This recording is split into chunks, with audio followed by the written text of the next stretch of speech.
Good morning. My name's Blaine Copes from the Michigan Sheriff's Association and serve as their executive director. I've got Bob Stevenson here, the executive director of the Michigan Association of Chiefs of Police. And first of all, we want to thank you for coming and sharing this time with us. Already this year in Michigan, we've seen bomb or shooting threats in Okemos and Paw Paw. Right here in Holt, students were locked down in February after a series of bomb threats. We've seen tragic school shootings in Florida and in Maryland. That's why today, Michigan law enforcement, school teachers, school leaders, school mental health professionals have come together to form this unprecedented coalition to support specific, achievable, and life-saving reforms. Represented today, behind me, are members of the Michigan Sheriff's Association, the Michigan Association of Chiefs of Police, the Michigan Association of School Administrators, the Michigan Association of School Boards, the Michigan Association of School Psychologists, the Michigan Association of School Social Workers, the Michigan School Counselors Association, and the Prosecuting Attorneys Association of Michigan. What we are proposing is a common sense approach to student safety reform package that will save lives and will make Michigan a better place to live, do business, and raise a family. To talk about this, I'd like to first introduce Scott Rigglesworth, the sheriff here in Ingham County. Sheriff? Thanks, Mike. So school shootings, threats, bomb threats, you name it, we hear it every single day in the media, and we deal with it every single day, almost every single day in law enforcement. And our communities, our teachers, our educators, and our students and our parents, they want action now. And what we propose today is something that we can do relatively soon to have immediate impacts on the safety of our schools. This $120 million approach to student safety has 4 key initiatives. 1, equip our schools with better access to on-site school resource officers, both sheriffs and local police departments. 2, equip our schools with better access to school mental health professionals.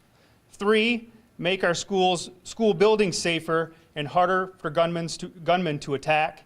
And 4, make it mandatory to report threats to law enforcement.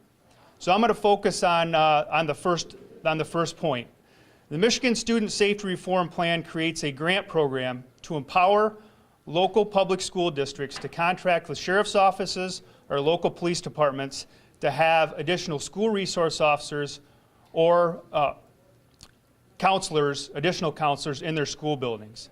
Take, for instance, just this week in Maryland, a school shooter, active school shooter in a building was stopped by a school resource officer that challenged that threat, stopped the threat, and probably saved many lives. That's just one example of many where this new proposal could make our schools safer. Michigan schools, our educators, our kids, our public, and our parents deserve this opportunity to have school resource officers or additional counselors in our schools. Now I'd like to introduce Michigan Association of School Board President Michael Rokoltz and Lansing Public School Superintendent Yvonne Kamal Kanul to continue this presentation. Thank you, Sheriff. Thank you.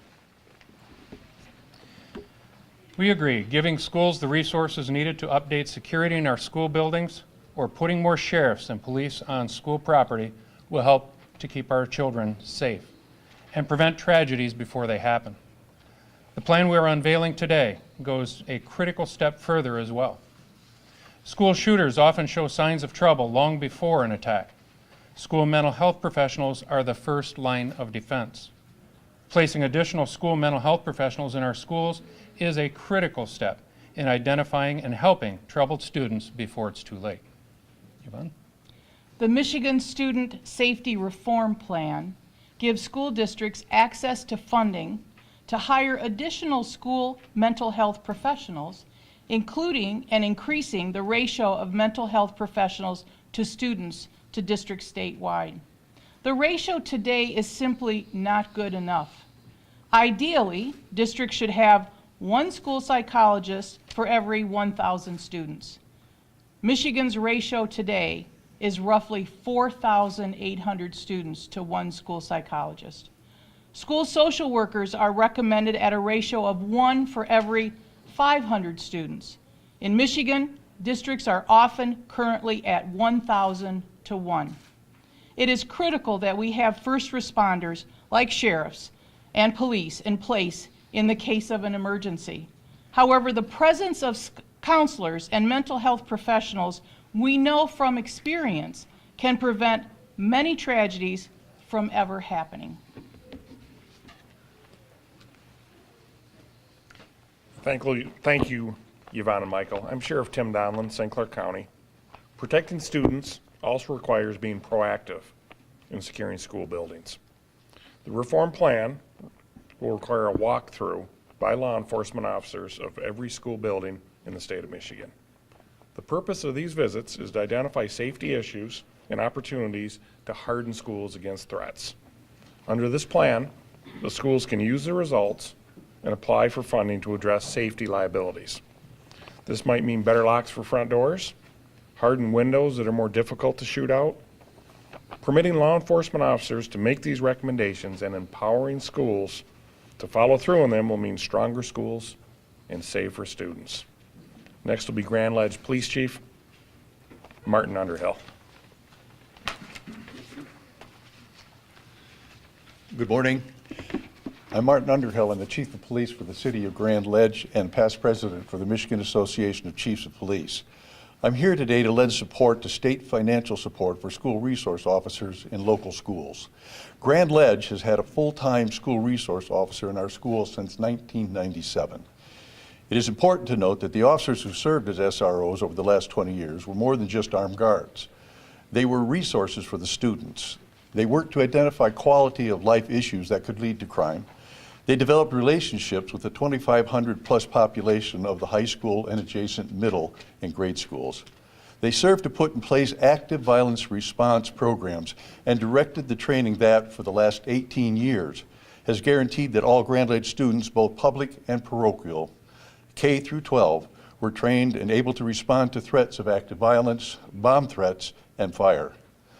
In the first 2 years of our programs, calls for service in and around the school district compound were reduced by 80% as students, teachers, and staff members worked with officers to make their community a safer and more nurturing learning environment. It is a situation that all schools should have and could have with proper funding. Because of that, the Michigan Association of Chiefs of Police supports state funding for school resource officers in Michigan. Thank you.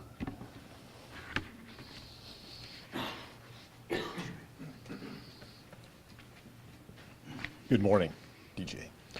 I'm Mark Green, the Tuscola County Prosecuting Attorney and the immediate past president of the Prosecuting Attorneys Association of Michigan. At the podium with me this morning is DJ Hilson, the Muskegon County Prosecutor and the President-elect of the Prosecuting Attorneys Association of Michigan. Reporting threats to law enforcement can also stop tragedies before they happen. But too often, threats and troubled students fall through the cracks. This plan changes that. The plan would institute mandatory reporting of threats against schools to law enforcement. We're also proposing a new graduated penalty range for those who threaten schools and students to make reporting more likely and more effective. Finally, the plan establishes the ability to mandate mental health evaluations for every individual making a threat to better provide options for intervention and treatment. I want to thank everyone for being here today, and I'd especially like to thank the staff and the administrators here at Holt High School for allowing us to be here and use this wonderful facility. These are devoted educators who want the very best for their students. There's been enough talking. Our kids' lives are on the line. It's time for a change. The Michigan School Safety Reform Plan is a common sense approach to school violence that will make a real difference. It will save lives. We know our state lawmakers are as committed to this particular endeavor and keeping children safe as we are, and we look forward to working with them. Nothing in this proposal is controversial. Nothing here is divisive. These are common sense, bipartisan solutions to a very real crisis that each and every one of us is confronted with every day. We look forward to working with the legislature to make this a reality very soon. You may see this blue ribbon that I have on my lapel. Unfortunately, recently I've had a variety of, and far too many occasions to wear it under a variety of different circumstances. Today it's being worn in memory of every student who woke up in this country one morning and with the thought of going to school to spend time with friends and had the expectation of having the opportunity to learn something, maybe just a little bit about the world that they live in, with the hope of maybe one day making it better. And that expectation is not unrealistic. However, what we know happened in many instances is instead their lives were taken by unfathomable acts of violence. Now is the time for us to take action and make a difference. We owe it to each of those students. This is our time to get this right and take action. We owe it to the lives that have been lost, and we owe it to the futures of those that we can protect. Thank you, and we'll now take any questions that you have.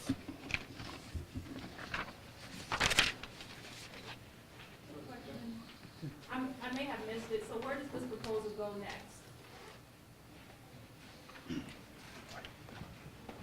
Our next step in this process is to find sponsors that will take this and move it into the proper channels within the legislators.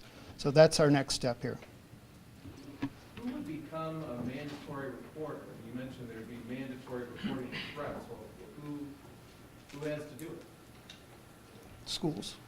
You want to answer that? I would imagine it would be the school systems. I would imagine it'd be incumbent upon any individual to make that mandatory report. Currently, all school employees are mandatory reporters. Right. So who gets added to the mix of all school employees? Have any person, any resident who fears of a school threat and becomes a mandatory reporter? No, school employees. School employees are mandatory reporters currently. Right. Yes, sir. Who should be armed? I mean, you haven't talked about that, non-divisive. And we're not. That's not You're what not this. going? That's not what this is about.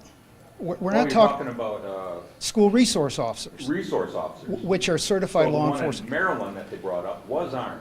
Okay, we're talking about the future and safety of our students. We've got how many people here? A couple hundred people? 100 people? We've probably got that many different variations on the gun issue. So that's not what this is about. This is about safety and security for our kids. And that's where we're going with this coalition.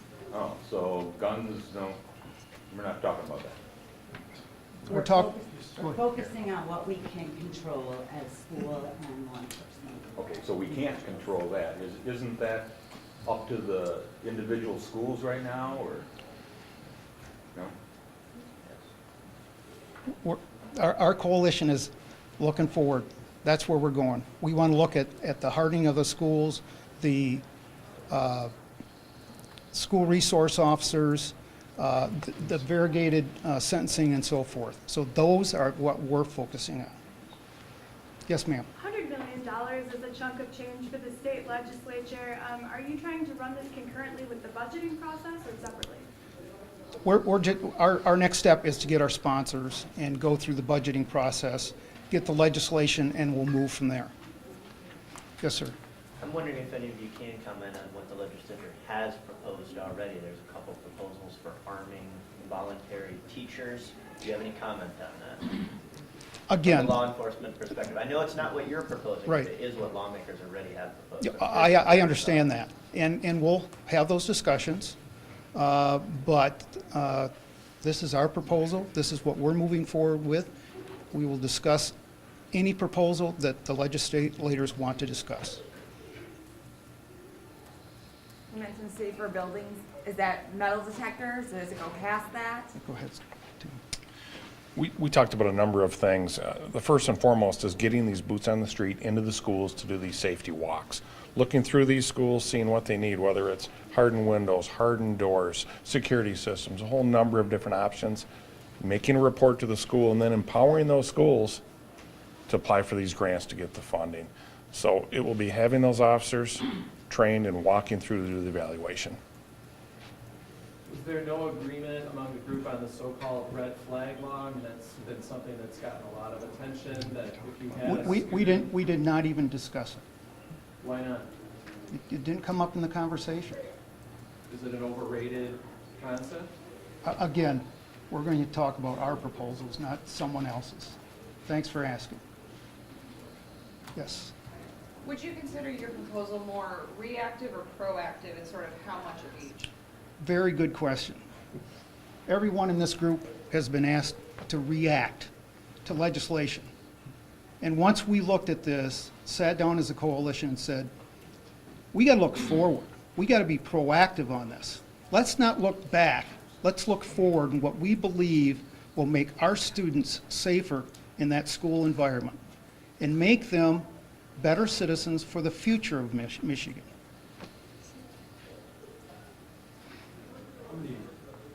How many schools today have school resource officers? How many with this $100 million higher?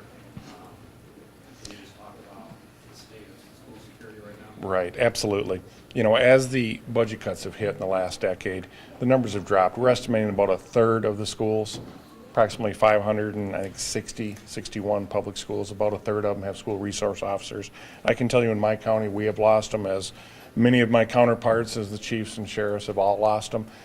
With this good public policy, we can say that we certainly add law enforcement to the schools, and this would pay for approximately 500 law enforcement officers into the schools. And also, if I could add to that, this is not meant to supplant the existing programs. It's not meant to supplant the existing SROs or the school counselors. This is in addition to what we already have. What do you say to the schools that already funded their own resource officers? I found money in their budgets for it, and now this money, I guess, You know, in every school district, the formula is different and how they are funded. There's no cookie cutter way that funding for school resource officers is done. Some of them are done strictly by the school. Some of them are done in partnership with a municipality or a township or a county. So those are, it's all different. There's no cookie cutter approach to it. Yeah. I'd like to mention that, in my personal opinion, the single best example of a community policing officer is a school resource officer. They're in the buildings every single day. They get to know the kids' parents, the kids' families, the teachers. And I think the single best example of having a school resource officer is incalculable. What doesn't happen because a school resource officer is in the building each and every day, and I just saw ours walk into this building right now as I just said that, which was not planned, I swear. But that's what I see the benefit to this is, having a school resource officer in every public school in Michigan to prevent a lot of this stuff from happening, to be proactive instead of reactive. I think that would benefit each and every one of us. And my wife happens to be a school teacher. And I can tell you, I graduated from Holt High School in 1988, and not 1 second in my 13 years in the Holt public school system did I ever think about dying at school. Never thought about it for 1 single second. And now, in 2018, this is on teachers and students and parents' minds every single day. I think we all agree that we wish this wasn't the world that we live in, but we do. And we think this can make a significant impact in making our schools safer. Thank you very much. We'll be available for one-on-one if anyone wants to talk after that. Thank you.